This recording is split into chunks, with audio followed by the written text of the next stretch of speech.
At the beginning of the Edwardian era, the boys of Britain were in danger. Unhealthy, unmotivated, and under bad influences. They were in trouble and needed help. Many feared that if they didn't get it, the nation's morality would be fatally undermined, and the empire would rapidly decline and fall.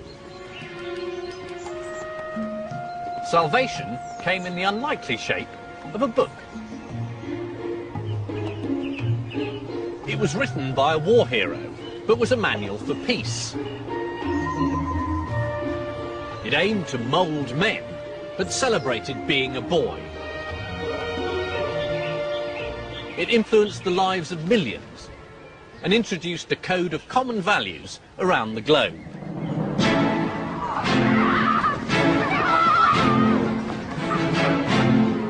Its name was Scouting for Boys.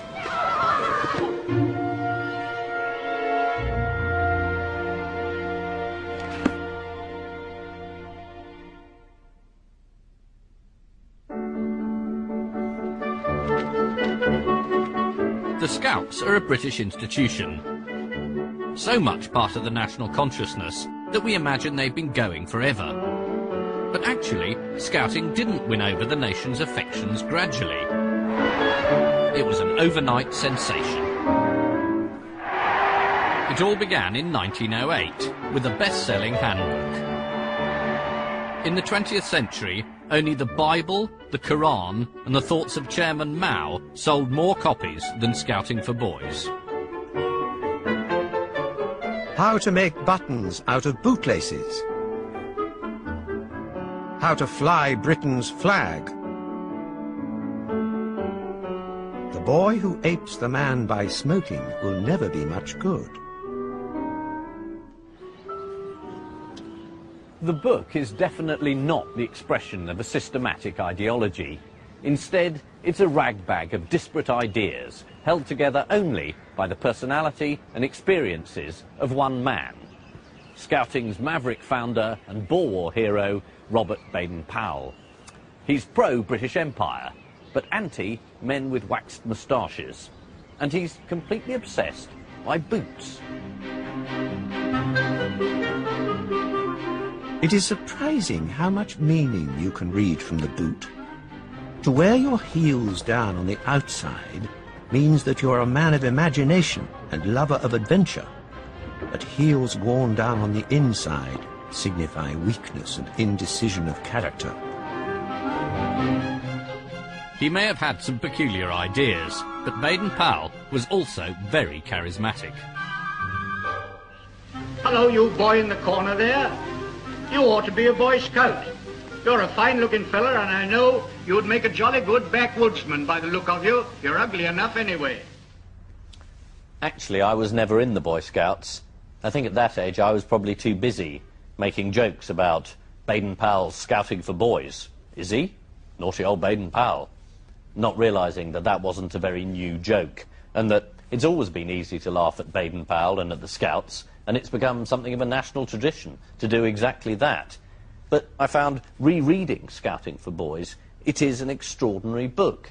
It's very radical, and it addresses all sorts of issues that we think of as modern. Citizenship, what to do with disaffected youth, social responsibility. But it's very eccentric, very Edwardian, and very English. And that's what appealed then, and that's what appeals to me now. To try and get the measure of the man behind the movement, I'm off to see the current Lord Baden-Powell. Hello. Hello. Nice to see you. Do come in. Here it comes.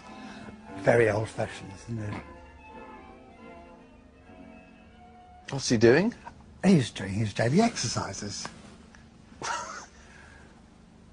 I mean, there's no question he was quite a nutcase, really, in some ways.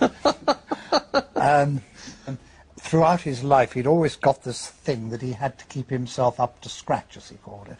And he was quite preoccupied about personal health all the time. And you knew him? Well, Yes, I mean, I was a very little boy. Is that you? That's me at the age of 4. When my mother was having her second child, I was shoveled up to Kenya, and I spent 3 months with them. And all I remember is, like a lot of children, I was just like a rattling cage. I was always asking questions. It was, shut up, shut up. Oh, go and do something. Oh, go and play. But for the first time in my life, somebody said, oh, yes, I'll explain that to you. Yeah. And I do remember this incredible interest in little boys. I mean that in the nicest way. Yes, well, it's almost impossible to say it now. Yeah, I mean, absolutely. He could mentally bring himself down to their level and explain things to them in words of one syllable. As simple as that, really. The first step towards success in training your boy is to know something about boys in general. It is well to recall, so far as possible, what your ideas were when a boy yourself. Robert Baden-Powell was born in 1857, the son of a professor of geometry at Oxford University, and the 8th in a family of 10 children. The kind of person who was going to invent the Boy Scouts, which is a very odd institution, I think, is the sort of boy who would have been thrown on his own resources, in a way, at an early age. Baden-Powell, when he was only 3, lost his father. And he became obsessed with the idea of what was it that fathers say to boys that makes them manly later on. His widowed mother was, however, pushy enough to get him the best available training as a man. He was accepted on a scholarship to one of England's leading public schools, Charterhouse. Life here offered Baden-Powell a wealth of new experiences. Most of them, however, well away from the classroom. Outside the school walls was the copse. It was here I used to imagine myself a backwoodsman, trapper and scout. I used to creep about warily, looking for signs and getting close-up observation of rabbits, squirrels, rats and birds. At Charterhouse, Baden-Powell also witnessed a well-established scheme for turning feckless boys into responsible men.